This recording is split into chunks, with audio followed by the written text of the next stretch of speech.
Your second single, though, Coco, is sexy, man.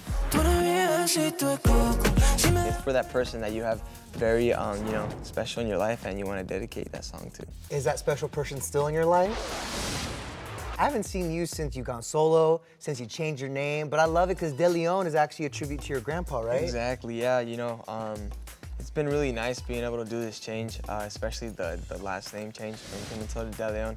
DELEN's my last name that has, the music running through the veins, so I feel really nice to be able to, live with that now.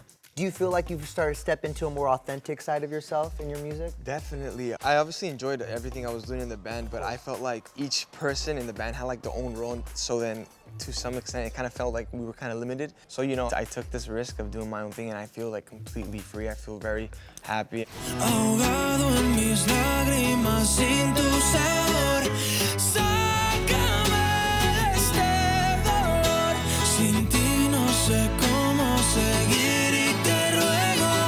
Talk to me about the first single, La Culpa, because that was also inspired by your grandpa too, right? Yeah, I don't know where just the idea came to my head of doing something of the genre that my grandpa would be singing as a kid, when I was a kid.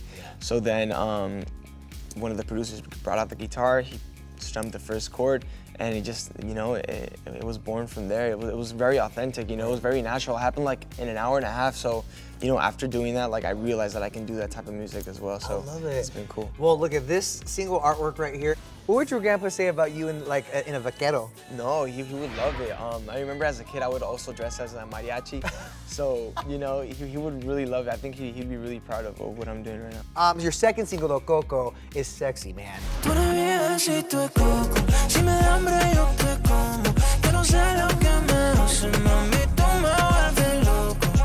It is such a good song. Talk to me about the inspiration behind the track. Were you thinking of someone in particular when you were writing that? So yeah, actually, yeah. Okay. It's crazy because in La Culpa, I'm talking about like a heartbreak type of story, and then with Coco, it's talking about love, it's and a high soulmate. energy, and a soulmate. So yeah, it's for that song that it's for that person that you have very special in your life and you want to dedicate that song to. Is that special person still in your life? Yeah.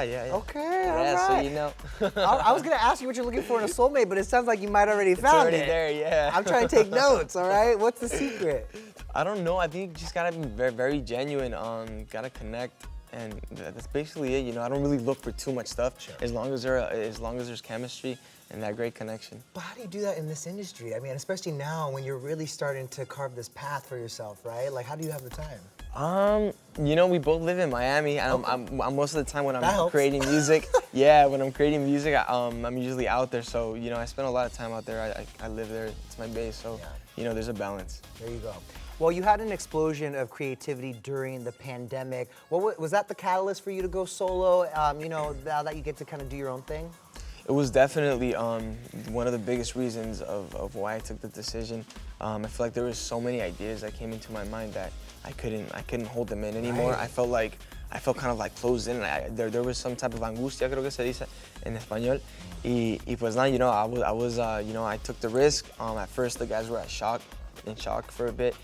But they eventually realized it was, eventually gonna happen, like an almost all boy band thing. Right. Yeah.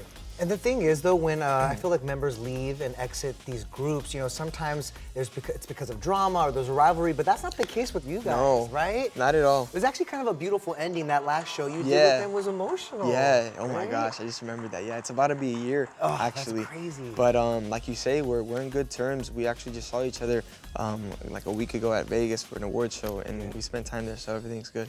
We're gonna keep on being boys forever. So how does it feel to know that you still have their support in this journey? Because that's not always the case. Yeah, no, but I do have their support. They have my support. We were talking, I was talking with them individually with all of them, and they're really happy too. They're supporting me. They're saying they like what I'm doing and all that type of stuff. So it really does make me feel happy to know that they're still there for me. And the fans. I mean, the fans are still riding with you too. Do you feel that? Yeah, no, I definitely do. At first, I was a little bit scared because I was gonna change. There was a whole bunch of changes, from the first genre, which was La Culpa, which no one has ever heard in my voice, to my last name that changed. So, it was a risk, but everyone kind of rode along. You've been experimenting with other genres. So what can you tease about what we can expect from maybe your full debut record? Like, what direction are you heading? Oh, wow. This last year I've been honestly experimenting a whole bunch of different things, but always being honest with who I am. Not trying to stick to the trends just because it's trending. Yeah. But you guys are going to be able to hear a whole bunch of new things that you haven't heard, like for example, like pop rock on my voice, R&B, house, a bit more pop. There's a lot of cool things in there in store. I don't really want to reveal everything because, you know, I want to make it a surprise. What have the studio sessions been like? Like, what's the vibe? The studio sessions have been really, really great. I feel like I've learned so much this last year. I've learned a lot about myself musically, and you know, it's super cool. I felt even way more passionate. You know, this last year being super focused on what my you know, what my career is as a solo artist, and yeah, I just feel I have a really big drive to get things done. Do you feel the pressure to get those things done, or do you feel like you get to actually have more creative freedom and you can just try things and also take your time to figure out what this is gonna all sound like together? So at first, I did kind of have, like, I kind of felt like I had a pressure to impress and all that stuff, but eventually, I you know, when I kept going to the studio and kept making music, it was making me really happy with what the outcome was. So it's kind of just that, you know, as long as it's making me happy and seeing that the people are liking it, as of now, that's what's really motivating. You get to just vibe. Exactly. I love it, I love it. Well, I'm thinking, like, if Coco was about finding your soulmate, I think the next song needs to be about thirst traps, because bro, you are giving it to us. Even you're using your dog as a prop too. Exactly. No, you know what? To give like a little exclusive, there actually is some kind of, like, you know, thirst trap in a way, you know, sometimes some lines that are un poco más picante, so. Okay, so it's just all part of the message. It's all part of it. All right. A little bit of everything. I love it. Well, congratulations. Thank you. Thank you for hanging with us today. Of course. We're actually gonna let DELEN play us out as we say goodbye. Here's his latest single, Coco, and we'll see you guys next time on ET's The Download. Tú eres mi besito, Coco. Si me da hambre yo te como. Yo no sé lo que me hace, mami.